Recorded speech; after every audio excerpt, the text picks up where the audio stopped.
Hi friends, welcome back to my channel. ఈరోజు వీడియోలో కార్తీక మాసంలో ఉసిరికాయ దీపాన్ని ఎలా పెట్టుకోవాలి, ఏ రోజున పెట్టుకోవాలి, కొండెక్కిన తర్వాత ఉసిరికాయల్ని ఏం చేయాలో ఈ పూర్తి సమాచారాన్ని ఈ వీడియోలో షేర్ చేస్తున్నానండి. వీడియోని స్కిప్ చేయకుండా లాస్ట్ వరకు చూడండి. ముందుగా ఉసిరికాయ దీపాన్ని పెట్టుకోవడానికి ఎక్కడ మచ్చలు కానీ పగుళ్ళు కానీ లేని ఉసిరికాయల్ని చూసి తీసుకోవాలండి. మనం చెట్టు నుండి ఏ పక్కనైతే కాయను కోస్తామో ఆ భాగాన కత్తితో కాకుండా ఇలా ఒక స్పూన్ వెనక భాగం ఉంటుంది కదా, ఆ భాగంతో నిదానంగా పైనున్న చెక్కును తీసుకోవాలండి. చాలామంది చెక్కును తీయకుండా పెడతారండి, కానీ చెక్కును తీసి దీపాలను పెట్టుకోవాలి. దీపం వెలిగేటప్పుడు ఉసిరికాయ లోపలి వరకు వేడి అనేది వెళ్ళి ఆ సువాసనని మనం పీల్చినట్లయితే మనకు ఎటువంటి అనారోగ్యాలు అనేవి ఉండవు. ఈ కార్తీక మాసంలో ఉసిరికాయ చెట్టు గాలి తగిలిన మనకు చాలా మంచిదండి. ఇలా 2 ఉసిరికాయలను పైన చెక్కు తీసి రెడీ చేసి పెట్టుకోవాలి. ఇప్పుడు దీపం పెట్టుకోవడానికి ఒక పళ్ళాన్ని తీసుకొని ఎక్కడ కొరత లేకుండా పసుపుని పూసుకోవాలండి.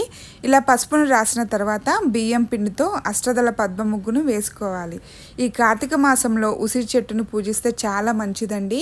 ఈ కార్తీక మాసంలో ఉసిరి చెట్టు కింద వనభోజనాలు అనేవి చేస్తూ ఉంటాము. దానికి కారణం కూడా ఉసిరి చెట్టు గాలిని పీల్చుకుంటే చాలా మంచిది.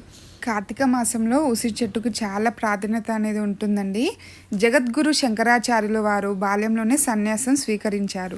స్వామివారు భిక్షాటన చేసుకుంటూ ఒకరోజు వృద్ధాపంలో ఉండే ఒక ముసలావిడ దగ్గరకు వెళ్ళి, అమ్మ భవతి భిక్షాందేహి అని అడుగుతారు. ఆ ముసలావిడ దగ్గర ఇంట్లో ఏమీ ఉండదండి. ముసలావిడ చాలా పేదరికంలో ఉంటుంది. ఇల్లంతా వెతికినా ఇంట్లో ఏమీ ఉండదు. కేవలం దేవుడి దగ్గర ఉన్న ఉసిరికాయ మాత్రమే ఉంటుంది. ఆ అవ్వ మనస్ఫూర్తిగా ఆ ఉసిరికాయను తీసుకొచ్చి శంకరాచార్యుల వారికి ఇస్తుంది. అప్పుడు శంకరాచార్యుల వారు మనస్ఫూర్తిగా ఆ ఉసిరికాయను స్వీకరించి స్వామి నుంచున్న చోటే కనకదార స్తోత్రాన్ని చదవడం ప్రారంభిస్తారు. స్వామివారు చదివిన కనకదార స్తోత్రానికి లక్ష్మీదేవి ఆకాశం నుండి పరవశించిపోయి ఆకాశం నుండి బంగారపు ఉసిరికాయలను వర్షంలా కురిపిస్తుంది. పేదరికంలో ఉండే అవ్వ ఇల్లు బంగారు ఉసిరికాయలతో నిండిపోతుంది.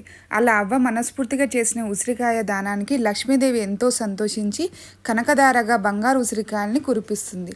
కాబట్టి ఈ కార్తీక మాసంలో ఉసిరికాయ దానంగా ఇస్తే చాలా మంచిది. మీకు కుదిరితే ఉసిరికాయల్ని దానంగా ఇవ్వడానికి ప్రయత్నించండి. ఇలా పసుపు కుంకుమతో పళ్ళాన్ని చక్కగా అలంకరించుకున్న తర్వాత మీ దగ్గర ఉసిరికాయ దీపం స్టాండ్ ఉంటే అవి పెట్టుకోండి. లేదంటే ఇలా 2 తమలపాకుల్ని తీసుకొని వాటికి గంధం కుంకుమతో చక్కగా బొట్లు పెట్టుకొని పళ్ళెంలో సిద్ధం చేసుకోండి. మీరు గుడిలో పెట్టుకున్నా సరే అండి, ఇలా తమలపాకులను పెట్టుకొని దీపం అనేది పెట్టుకోండి. ఇలా పెట్టుకున్న తమలపాకులోకి 3 సార్లు కొంచెం కొంచెంగా బియ్యాన్ని వేసుకోవాలి. వేసుకున్న బియ్యంలోకి పసుపు కుంకుమను వేసుకోవాలి. ఇప్పుడు మనం ముందుగా సిద్ధం చేసుకున్న ఉసిరికాయలకి గంధం కుంకుమతో చక్కగా బొట్లు పెట్టుకొని అలంకరించుకోవాలండి. ఉసిరికాయలు అనేవి మీ ఇష్టం అండి. 2, 5, 7, 9 ఇలా బేసి సంఖ్యలో ఎన్ని అయినా పెట్టుకోవచ్చు.